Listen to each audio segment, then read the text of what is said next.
여러분, 요즘에 세상 사람들이 기독교인들, 그리스도인들 하면 어떤 이미지를 떠올릴 거라고 생각하십니까? 일반 세상의 사람들이 교회 다니는 사람들을 볼 때 어떤 이미지와 어떤 모습을 가지고 그리스도인들을 생각하고 구별할까요? 초대교회가 시작되고 사도행전 11장에 보면 안디옥 지역에 있었던 교회의 사람들을 보면서 세상 사람들이 그들을 그리스도인이라고 구별해서 불렀다라고 표현되어집니다. 그것은 당시 신자들의 모습이 세상 사람들과는 달랐다는 이야기들을 하고 있는 것입니다.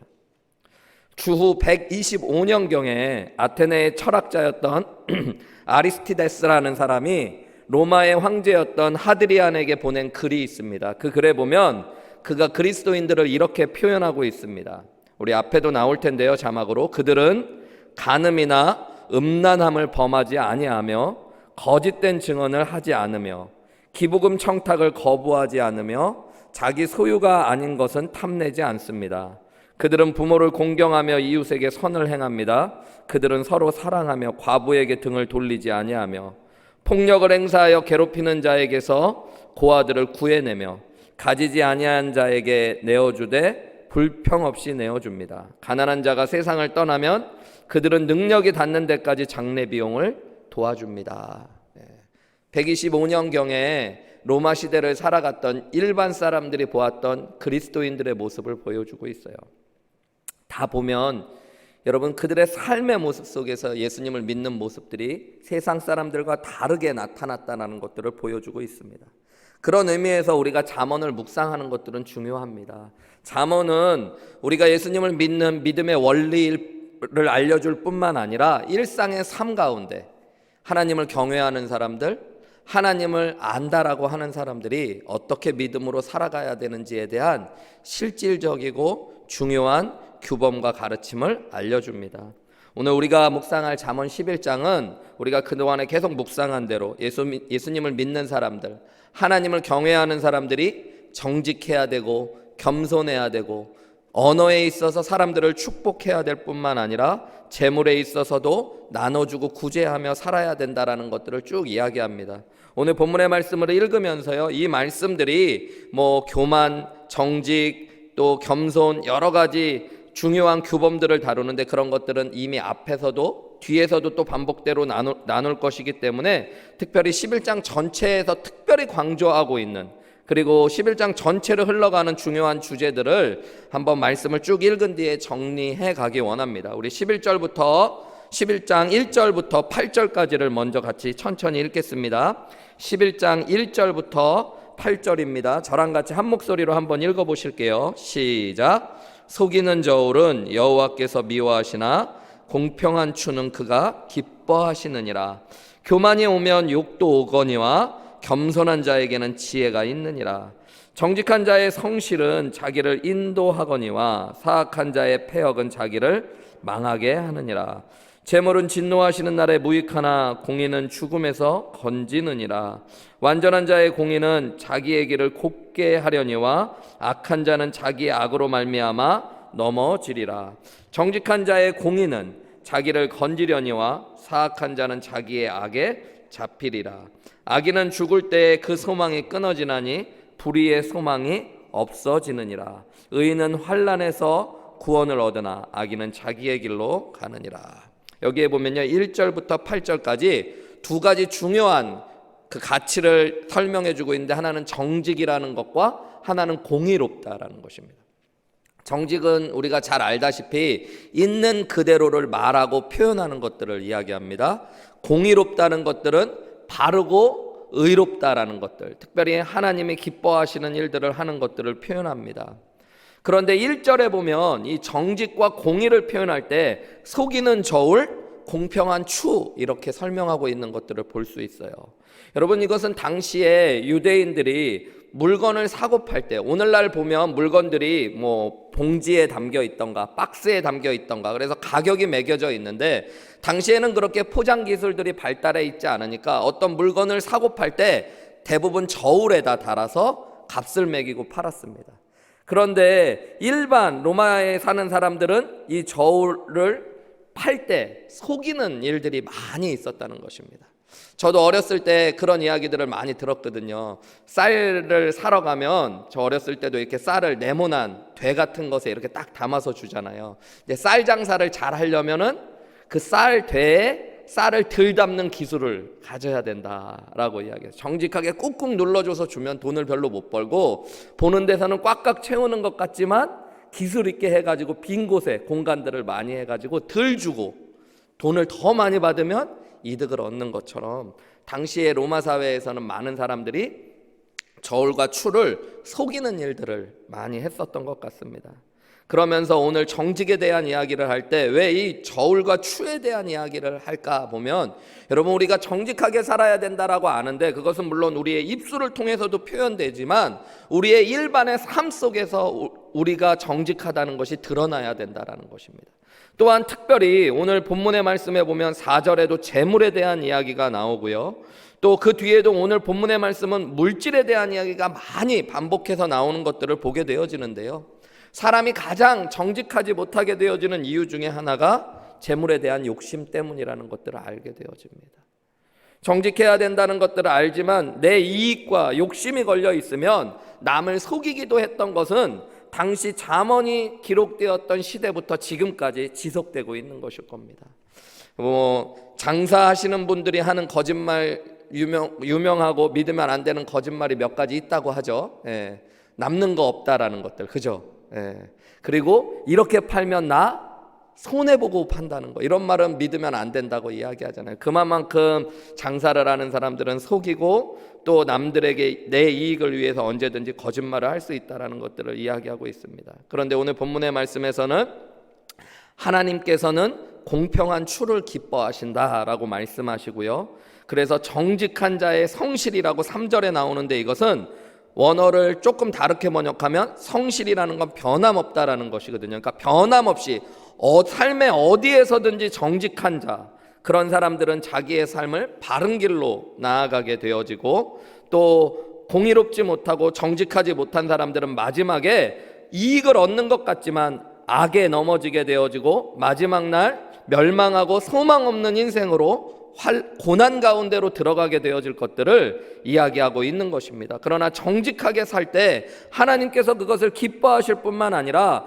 그의 삶을 곧게 하시고 그의 삶을 구원해 주시겠다는 이야기가 됩니다. 우리 9절부터 말씀을 또 15절까지 읽어보겠습니다. 9절부터 15절까지 말씀입니다. 같이 한 목소리로 읽어보겠습니다. 시작. 악인은 입으로 그의 이웃을 망하게 하여도 의인은 그의 지식으로 말미암아 구원을 얻느니라. 의인이 형통하면 성읍이 즐거워하고 악인이 패망하면 기뻐 외치느니라. 성읍은 정직한 자의 축복으로 인하여 진흥하고 악한 자의 입으로 말미암아 무너지느니라. 지혜 없는 자는 그의 이웃을 멸시하나 명철한 자는 잠잠하느니라. 두루 다니며 한담하는 자는 남의 비밀을 누설하나 마음이 신실한 자는 그런 것을 숨기느니라. 지략이 없으면 백성이 망하여도 지략이 많으면 평안을 누리느니라. 타인을 위하여 보증이 되는 자는 손해를 당하여도 보증이 되기를 싫어하는 자는 평안하니라. 9절부터 15절에는 특별히 말에 대한 이야기들을 또 하고 있죠. 우리가 이미 지난주에 길게 살펴봤기 때문에요, 많은 이야기를 하지는 않겠지만 오늘 9절부터 15절에는 특별히 우리의 말이 무엇을 통해서 강조하고 있냐면 성읍을, 또 주변의 사람들에게 영향을 끼친다는 이야기들을 하고 있습니다. 악인은 입으로 그의 이웃을 망하게도 할 수 있고요, 또 의인은 그의 지식으로 말미암아 구원을 얻습니다. 이것은 이웃들을 구원할 수 있다라는 이야기입니다. 의인이 형통할 때 그냥 자기만 잘 사는 게 아니라 성읍이 함께 즐거워하고 기뻐하게 되어지는 일들이 있고요, 정직한 자의 축복으로 성읍은 함께 진흥하고 잘 살게 되어진다라고 합니다. 말하는 것도 정직한 것도 나 혼자만의 일이 아니라 주변 사람들에게 영향을 주고 주변을 살리기도 하고 죽일 수도 있다라는 일들을 강조하고 있어요. 이것을 조금 기억하시고 우리 또 16절부터 말씀을 보실게요. 제가 마지막에 말씀을 같이 정리하겠습니다. 우리 16절부터 22절까지의 말씀을 또 함께 천천히 같이 읽어보겠습니다. 시작. 유덕한 여자는 존영을 얻고 근면한 남자는 재물을 얻느니라. 인자한 자는 자기의 영혼을 이롭게 하고 잔인한 자는 자기의 몸을 해롭게 하느니라. 악인의 싹은 허무하되 공의를 뿌린 자의 상은 확실하니라. 공의를 굳게 지키는 자는 생명에 이르고 악을 따르는 자는 사망에 이르느니라. 마음이 굽은 자는 여호와께 미움을 받아도 행위가 온전한 자는 그의 기뻐하심을 받느니라. 악인은 피차 손을 잡을지라도 벌을 면하지 못할 것이나 의인의 자손은 구원을 얻으리라. 아름다운 여인이 삼같이 아니하는 것은 마치 돼지 코의 금고리 같으니라. 여기 보면 덕이 있고 근면하고 인자하고 공의를 베푸고 삼가한다는 건 절제하고 절약하고 인내하는 것들을 이야기합니다. 이런 것들을 이야기하면서 이런 것들은 하나님이 기뻐하시는 것이다 라고 이야기하고 있어요. 그런데 16절부터 22절에도 여러분 말씀을 자세히 보면 재물에 대한 이야기가 곳곳에 나옵니다. 16절에도 보면 근면한 남자는 재물을 얻느니라. 그리고 18절에도 보면 악인의 삭은 허무하되 라고 했는데, 이 말은 원어로 보면 악인이 벌어들이는 물질의 이득은 허무하다, 그것은 속이고 거짓되다 라는 얘기입니다. 하나님 없이 사는 사람들이 악인이죠. 그들은 자기들이 수고해서 번 돈이 자기를 속이게 되어질 것이라고 오늘 성경이 이야기하고 있어요. 이것은 무슨 의미냐면, 여러분, 세상 사람들은 내가 하나님 없이 열심히 수고해서 돈을 벌고 나서 이 돈이 너무 많은 것을 가져다 줄 거라고 착각하는 것입니다. 돈만 있으면 행복하고 돈만 있으면 안전할 것이라는 것들, 그런데 그것이 바로 우리를 속이는 일이라고 이야기해주고 있는 거예요. 어쨌든 오늘 본문에 보면 이런 물질에 대한 이야기들이 나오고요, 앞에 나온 대로 우리가 덕 있게 살아가고 인자하게 살아가고 공의를 행하는 것들, 이런 것들이 나에게만 영향이 있는 것이 아니라 주변에 영향을 끼친다는 것들을 보여주고 있습니다.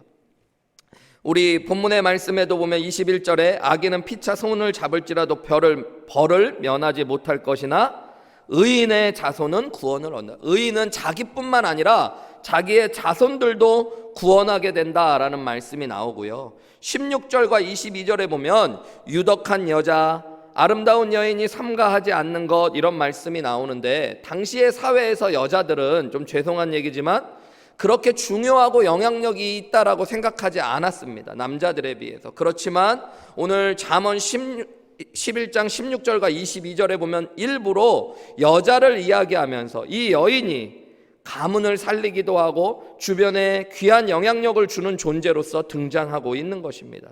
그러니까 우리가 어떤 정직하고 공의롭게 살아간다는 것들은 물질의 문제와 연관되어져 있고, 내가 그렇게 행하는 것들은 다른 사람들에게 주변에 많은 영향을 끼친다는 것들을 또 표현해주고 있는 거예요. 우리 23절부터 27절까지 말씀을 또 소리내서 같이 읽어보겠습니다. 시작. 의인의 소원은 오직 선하나 악인의 소망은 진노를 이루느니라. 흩어 구제하여도 더욱 부하게 되는 일이 있나니 과도히 아껴도 가난하게 될 뿐이니라. 구제를 좋아하는 자는 풍족하여질 것이요 남을 윤택하게 하는 자는 자기도 윤택하여지리라. 곡식을 내놓지 아니하는 자는 백성에게 저주를 받을 것이나 파는 자는 그의 머리에 복이 임하리라. 선을 간절히 구하는 자는 은총을 얻으려니와 악을 더듬어 찾는 자에게는 악이 임하리라. 아멘. 여기 보면 물질에 대한 얘기를 하면서 구제하는 이야기, 나눠주는 이야기들을 쭉 이야기하고 있습니다. 세상에 보면 세상에 많은 사람들은 움켜쥐고 많이 가지면 부하게 된다라고 생각하지만, 오늘 잠언의 말씀은 좀 희한하게 흩어 구제하여도 부하게 되는 사람들이 있을 것이다 라고 이야기하고 있고요, 또 반대로 과도하게 아낀다고 하여도 가난하게 되는 사람들이 있을 것이다 라고 이야기합니다. 구제를 좋아하는 자가 도리어 풍족해질 것이고 남을 윤택하게 하는 자가 자기도 윤택하게 되어진대요. 이 25절 말씀을 히브리어 원어 그대로 번역해보면 사실은 이런 말입니다.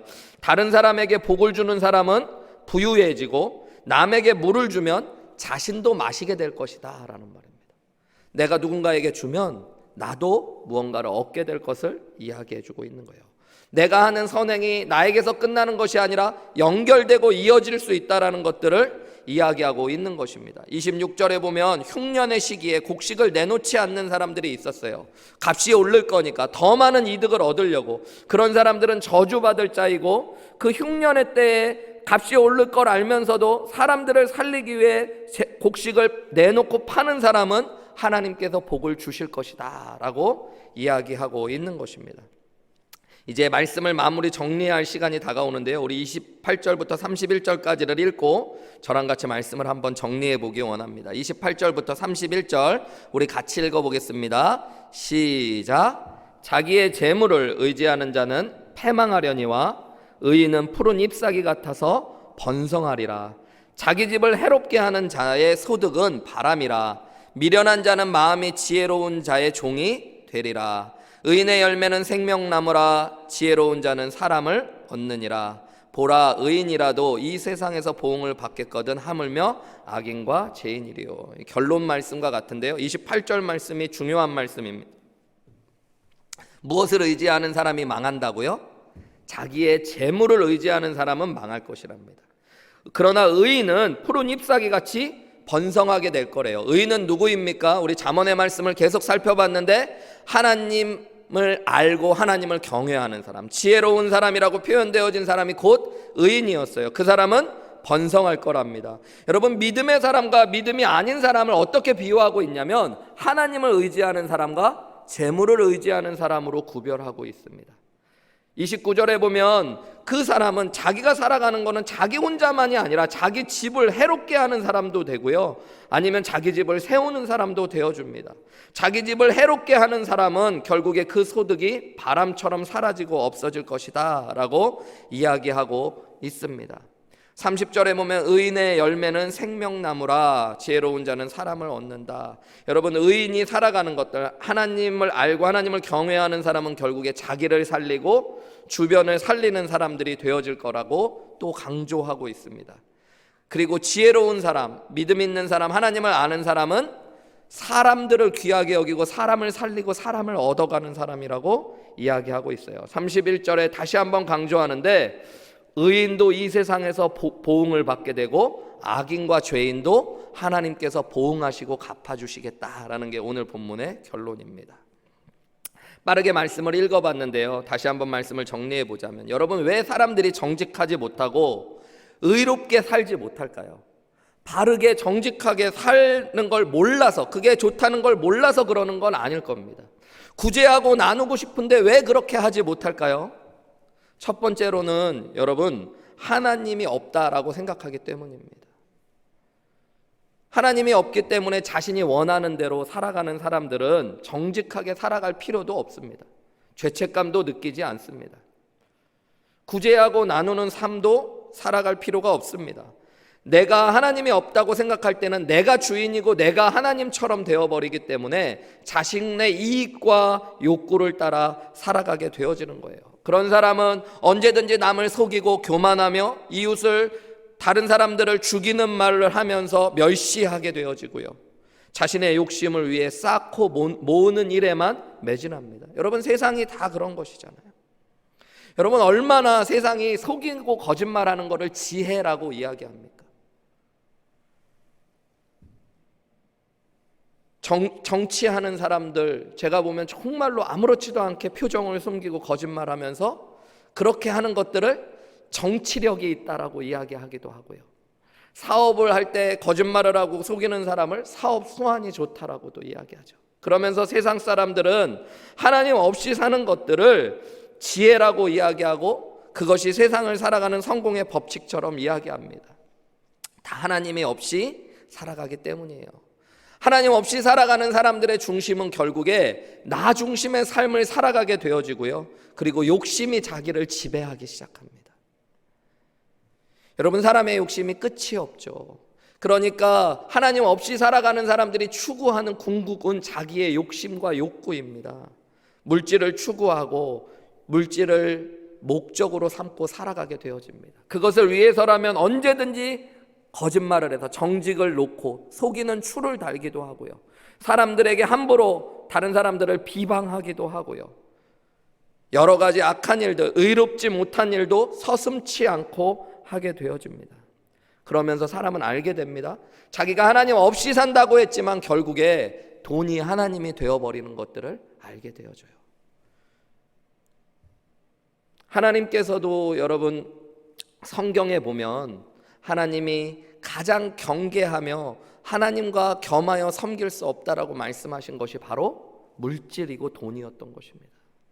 세상의 사람들을 보세요. 하나님 없이 사는 사람들은 돈으로 안정감을 얻으려고 합니다.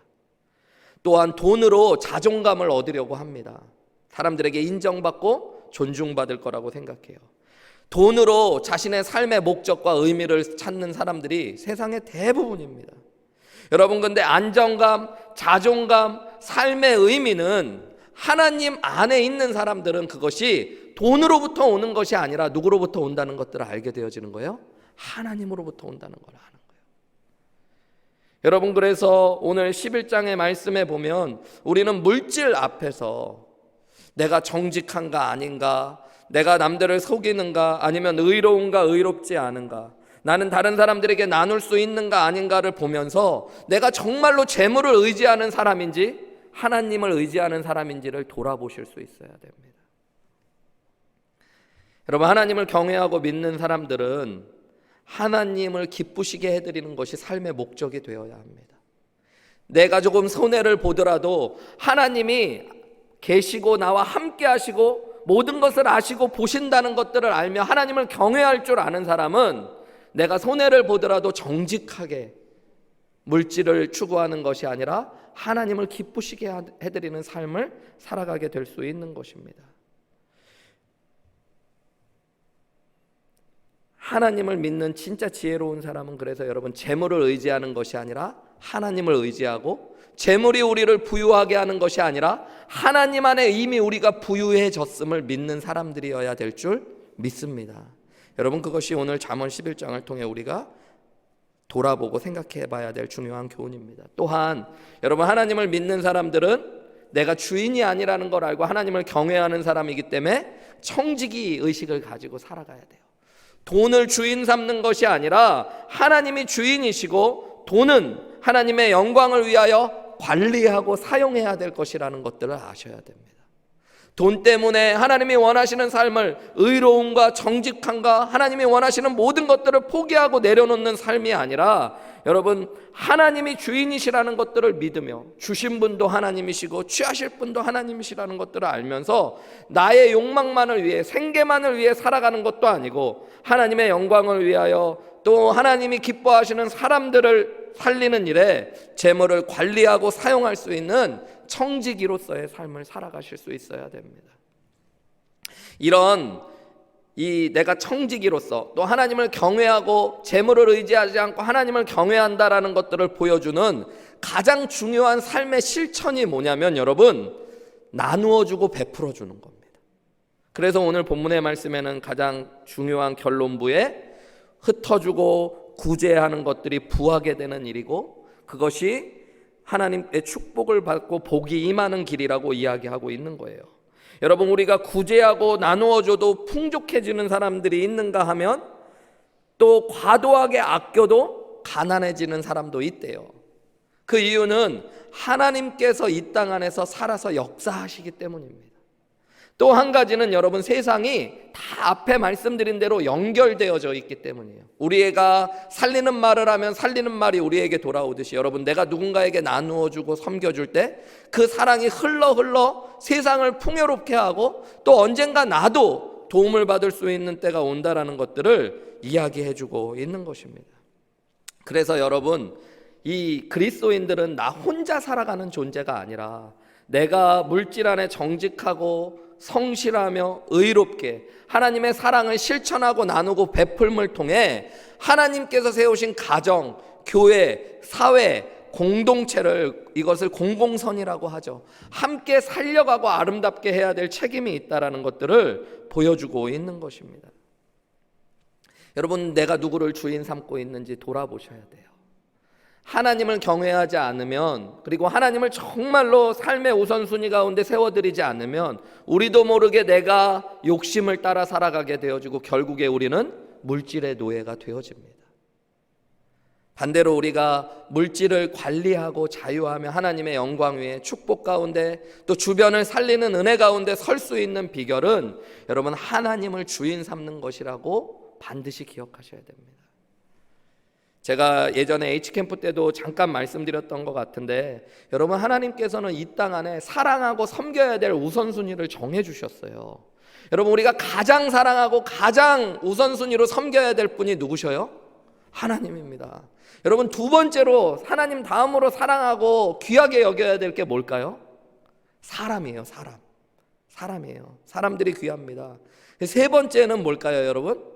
동물들이에요. 동물들. 똑같이 생명이지만 그 다음이 식물들, 그 다음이 광물들. 이거는 저의 얘기가 아니라 위대한 신학자였고 철학자였던 어거스틴이 하나님의 성경의 사랑 안에 있는 권리들, 우리가 사랑해야 될 대상들을 그 순서에 따라서 구분한 이야기들입니다.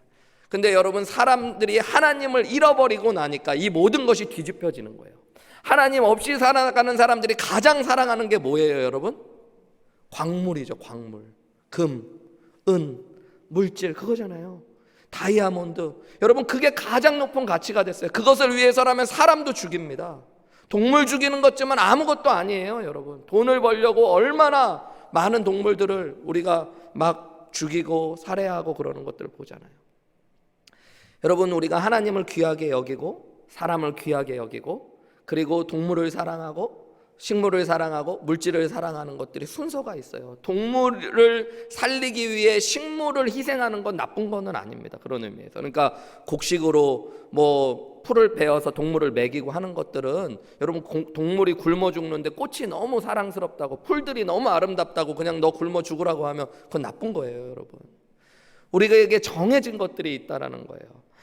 여러분, 우리가 무엇보다도 물질이 아닌 하나님을 의지하는 사람들이 바로 구원받은 사람들, 하나님의 자녀된 사람들의 특징이라는 것들을 믿으셔야 됩니다.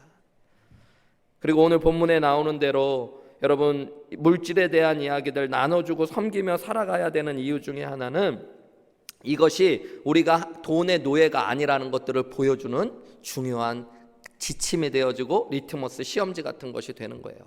복음서에 보면 예수님께서 어리석은 부자에 대한 이야기를 하셨죠.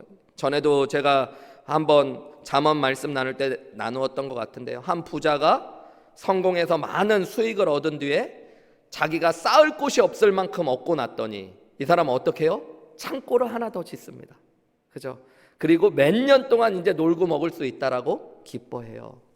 여러분, 성경의 원리대로 봤다면 하나님이 주신 것들 가운데 차고 넘치는 것이 있다면 오늘의 본문의 말씀대로 하면 어떻게 했어야 될까요? 하나님의 영광 위에 쓰고 다른 사람들에게 흩어주고 나누어 줄 수 있었다면 그 사람은 하나님 보시는 지혜로운 사람, 복받은 사람이었을 것입니다. 그런데 돈을 의지하는 사람은 절대 흩어줄 수 없고 나눠줄 수 없어요.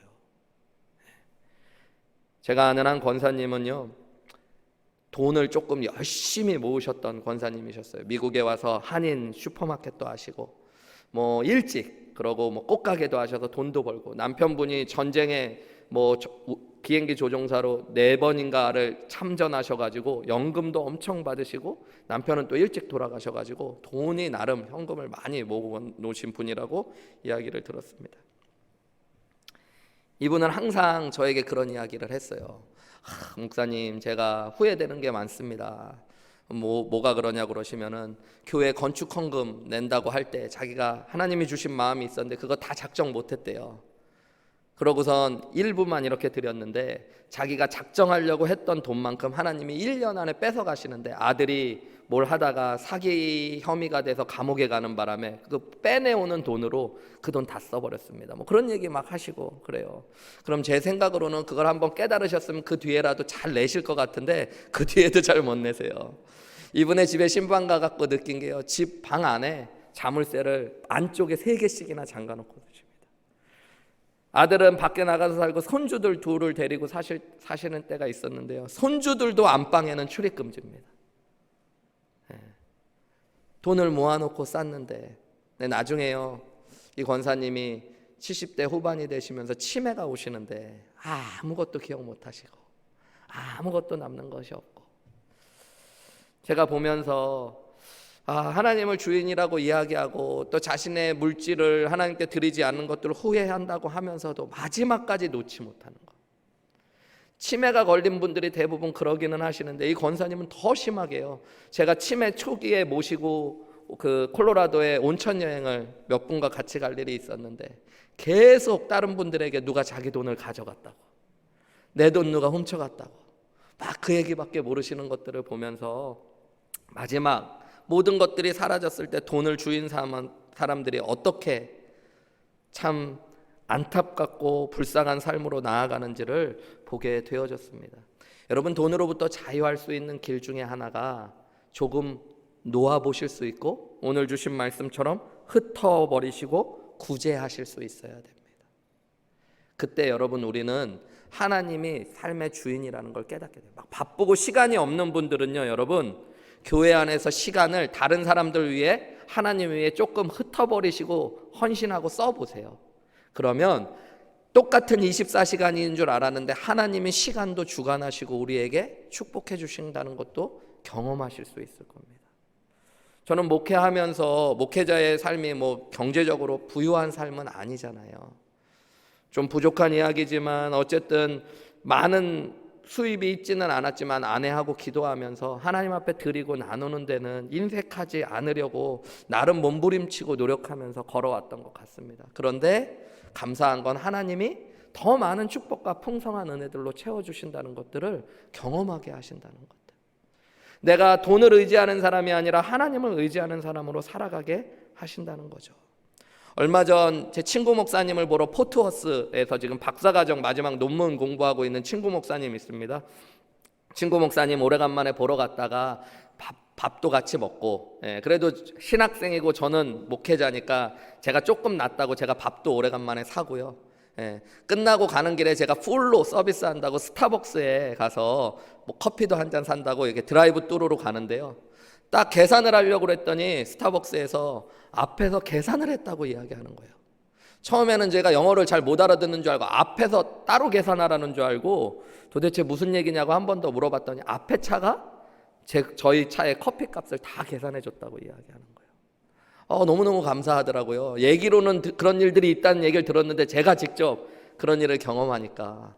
그래서 제가 또 목회자고 옆에는 또 신학생 전도사님, 우리 목사님이지만 친구 같은 목사님 계신데 그렇게 받고 땡큐만 하고 끝나면 안 되잖아요. 그래서 제가 카드를 꺼내고 있었기 때문에 저도 뒷차에 돈을 내드리겠다고 이야기를 아주 당당하게 하고, 딱 기분 좋게 오는데 오는 길에 저는 자꾸만 믿음이 적은지 도대체 뒷차가 얼마를 계산했는지 그게 자꾸 궁금한 거예요. 영수증 안 받았거든요. 그 뒤에 거 그냥 계산했어요. 오다가 나중에 신호에 걸렸을 때 막 스마트폰으로 은행 앱에 들어가서 봤더니 제가 낸 거보다 더 많이 나갔더라고요.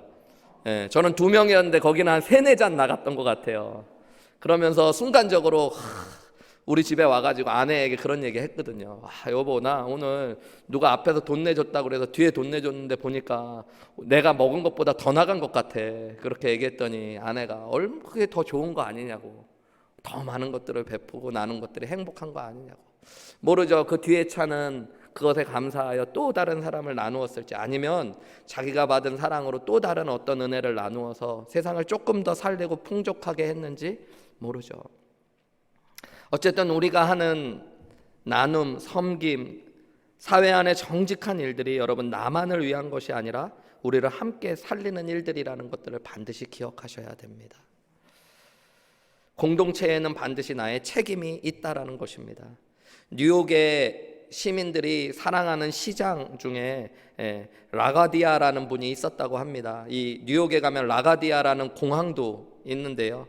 이 라가디아 시장을 하셨던 분은 원래 판사였다고 합니다. 이분의 유명한 일화가 있는데 어느 날 한 노인 많은 할머님이, 노인께서 빵을 훔치다가 재판에 오게 되었다고 합니다. 왜 훔쳤습니까? 라고 이 라가디아 판사가 물었을 때 할머님의 말씀은 며칠을 굶었고 어린 손주들이 있는데 더 이상 먹일 것이 없어서 아이들이 죽을까 봐 어쩔 수 없이 나쁜 일이라는 것들을 알면서도 빵을 훔쳤다고 이야기합니다. 그러면서 울먹이셨다고 합니다. 그때 이 라가디아 판사가 당신은 법에 의하여 10불의 벌금형을 받던가 열흘간 감금, 이렇게 감옥에 가셔서 구류를 당해야 된다라고 이야기를 합니다. 노인은 너무너무 놀라고 당황하면서 울먹이고 당황하고 있었다고 합니다. 이 할머님은 뭐 10불은커녕 1센트도 주머니에 있지 않았기 때문에 그때 라가디아 판사가 벌금 10불을 자신이 대신 내겠다고 이야기합니다. 그러면서 이토록 배고픈 사람이 뉴욕 거리를 헤매고 있었을 때 내가 그동안 너무 좋은 음식을 배불리 먹으면서도 나누지 못한 죄로 자신이 이 벌금을 내겠다고 이야기합니다.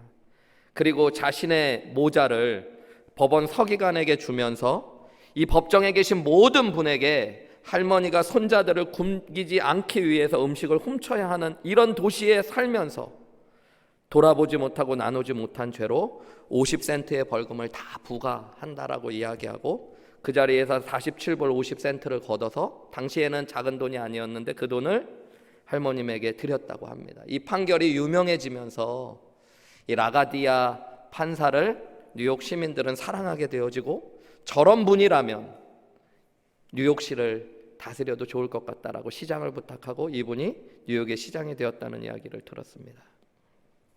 여러분, 우리는 예수 그리스도를 구원자여 주님으로 믿는다고 합니다. 예수님이 우리를 구원하셨을 때 무엇을 주셨어요? 자신의 생명을 주셨습니다.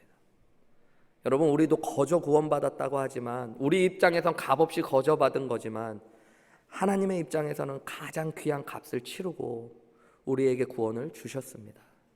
나누고 아낌없이 주셔서 받은 가장 귀한 구원을 소유하고 생명을 받은 사람들이 저와 여러분이에요. 그리고 우리는 그 은혜로 하나님을 나의 아버지라 주님이라 부르는 사람들입니다. 내가 하나님을 아버지라 섬기며 하나님이 이 땅을 다스리시고 축복하신다는 것들을 믿는다고 하면서 여전히 돈을 의지하고 살아가고 있지 않은지, 그래서 언제든지 돈 앞에서는 의롭지 못한 일을, 언제든지 돈 앞에서 이익을 위해서라면 거짓을 일삼고 속이며 또 다른 사람들을 멸시하고 하나님 없이 살아가는 것이 저와 여러분의 모습은 아닌지 돌아보셨으면 좋겠습니다. 오늘 주신 말씀처럼 하나님, 나도 주님의 은혜 가운데 이제는 물질을, 오늘 잠언 11장에서 물질을 대표적으로 이야기했지만요, 여러분, 우리가 하나님께 받은 시간, 물질, 관심, 사랑, 여러분, 그것이 다 은혜임을 알면 나누고 흩어버리시고 다른 사람들을 구제하고 살리는 일에 쓰임 받으시기를 주님의 이름으로 축복합니다. 아까 라가디아 판사의 이야기처럼 혹시 한우리교회 안에 여러분 사랑이 없어서 메말라 죽어가고 있는 영혼이 있다면, 정말로 우리 교회 안에 여러분 정말 돈 한 달에 100불, 200불, 500불이 없어서 정말로 굶고 계신 성도님이 계시다면, 여러분, 우리가 교회라고 하기 어려운 거잖아요. 저는 우리의 사랑이, 우리의 섬김이 우리의 가정을, 우리 교회를, 그리고 이 사회를 풍성케 살리는 은혜 가운데 쓰임받기를 다시 한번 주님의 이름으로 축복합니다. 그리고 오늘 말씀을 준비하면서 그런 하나님께서 주시는 꿈을 꾸었습니다. 하나님의 말씀대로 물질을 의지하지 않고 하나님 섬기며 흩어지고 나눠주며 말씀 앞에 항상 재물 앞에서도 정직하고 올바르게 살아갈 때 하나님이 우리 교회를 통해서, 여러분, 우리 교회가 진짜 큰 교회 되어서 흩어주고 나누어 주어도 부한 교회, 사람도 나눠주시고요, 물질도 나눠주는 교회, 여러분, 그렇게 하나님 의지하며 움켜쥐는 교회가 아니라, 다른 교회들 막 다 사람 뺏어오는 교회가 아니라, 여러분, 정말로 흩어주고 나눠줘도 하나님이 부하게 하시는 교회, 물질도 흩어주고 나눠줘도 하나님이 부하시게 하는 교회, 그런 교회로 하나님, 우리는 재물을 의지하는 교회, 사람을 의지하는 교회가 아니라 하나님 의지하는 교회입니다, 이렇게 고백할 수 있는 그런 교회를 목회하는 꿈을 하나님이 주시더라고요. 저와 여러분 가운데도 그런 귀한 꿈들이 회복되시기를 주님의 이름으로 축복합니다.